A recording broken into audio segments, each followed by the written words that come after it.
రాక ఎందుని బట్టి వచ్చింది అని ఇక్కడ మనం చదువుతున్నాము అని అంటే, అపవాది యొక్క క్రియలను లయపరచుటకు. స్తోత్రాలు చెప్దాం ఒకసారి దగ్గరగా. ఎవరి క్రియలను లయపరచడానికి అంటండి? అపవాది యొక్క క్రియలను లయపరచడానికి.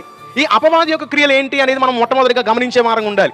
అపవాది క్రియలను లయపరచడానికి యేసుక్రీస్తు ప్రభువారు ఈ భూలోకానికి వచ్చారు, నిజమే, చాలా బాగుంది. అయితే ఈ అపవాది క్రియలు ఏంటి? పైన రాయబడుతుంది కదా, అపవాది మొదటి నుండి పాపము చేయుచున్నాడు కనుక పాపము చేయువాడు అపవాది సంబంధి.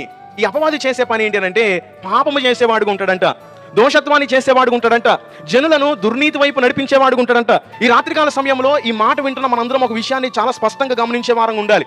మన జీవితంలో ఉన్న పాపాన్ని తొలగించడానికి, మన జీవితంలో ఉన్న పాపాన్ని కొట్టివేయడానికే యేసుక్రీస్తు ప్రభువారు ఈ భూలోకానికి వచ్చారు. ఈ మాట చెప్తున్న వెంటనే చాలా మంది అంటున్న మాట, ఏమండి మీరు ఇక్కడ మత ప్రచారాలు మొదలు పెట్టేశారా? యేసుక్రీస్తు ప్రభువారి యొక్క మతాన్ని చెప్పేస్తున్నారా అని అంటారు. నేను అందుకే అంటున్న మాట, యేసుక్రీస్తు ప్రభువారిది ఒక మతం కాదు కానీ ఆయనది మార్గము. ఏ మార్గము అని అంటే, జనులను పాపము నుంచి విడిపించే శ్రేష్టమైన మార్గము. చేతులెత్తి స్తోత్రాలు చెప్దాం.